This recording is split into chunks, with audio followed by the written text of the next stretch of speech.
বৃষ্টি যেন ভারতের ক্রিকেট অবকাঠামোর মুখোশ খুলে দিল। পরপর দুটো ঘটনা একেবারে চোখের সামনে দেখিয়ে দিচ্ছে ভারত যতটা গর্জে ততটা বর্ষে না। কানপুর টেস্টের তৃতীয় দিনের কোনো প্রকার বৃষ্টিপাত হয়নি। দিনের অর্ধেক সময় সকলে থেকেছে অপেক্ষায়। অবশেষে এক প্রকার বাধ্য হয়ে আম্পায়াররা তৃতীয় দিনের খেলাও হবে না বলে জানিয়ে দিল।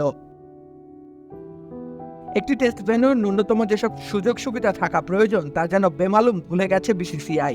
তাদের দূরদর্শিতার অভাব, পরিকল্পনার অভাব কিংবা অনীহা, এসব কিছু প্রকাশ পেয়েছে বাংলাদেশের বিপক্ষে দ্বিতীয় টেস্টে। কানপুরের ড্রেনেজ সিস্টেম মোটেও ভালো নয়। দ্বিতীয় দিন রীতিমতো চাদরে ঢাকা ছিল গোটা স্টেডিয়াম।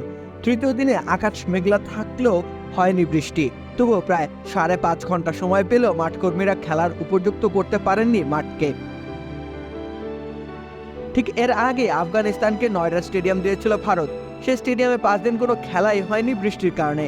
আফগানিস্তান বেশ হতাশ হয়েছিল এমন ঘটনায়। ঠিক এরপরে নিজেদের অব্যবস্থাপনার ফাঁদে পড়েছে খোদ ভারত।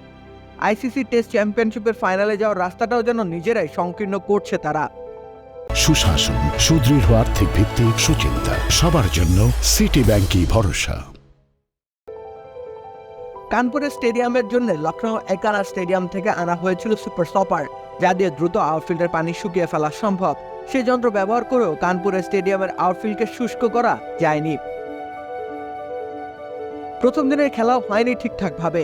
এমন এক স্টেডিয়ামে টেস্ট ম্যাচ আয়োজন করা সত্যিকার অর্থে হতাশাজনক। বিশ্ব ক্রিকেটের অন্যতম ধনী ক্রিকেট বোর্ডের অন্তর্গত একটা স্টেডিয়ামের এমন দশা প্রশ্ন তোলার জন্য যথেষ্ট।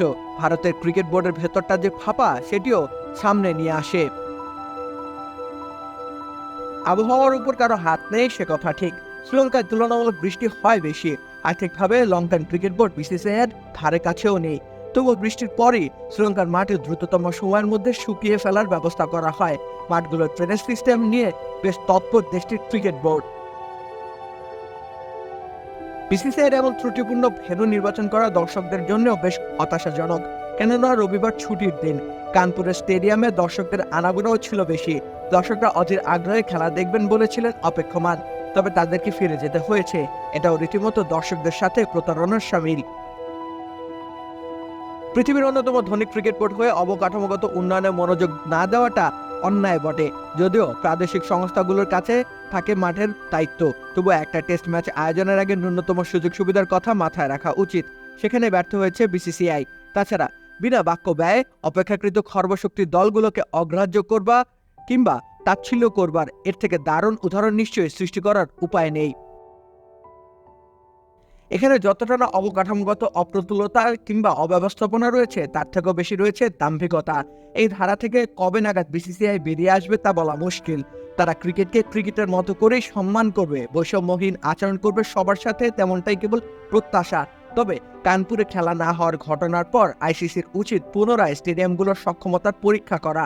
ভারত বলেই কেবল তাদেরকে ছাড় না দেওয়া। টেস্ট ক্রিকেটের ভাবমূর্তি ক্ষুণ্ণ হওয়ার এমন সব ঘটনার জন্য অবশ্যই আইসিসির কঠোর পদক্ষেপ গ্রহণ করা উচিত। তাতে করে অনীহা কিংবা অগ্রাহ্য করবার মাত্রা খানিকটা হলেও কমতে পারে। রাকিব হোসেন রুম্মান, খেলা ৭১।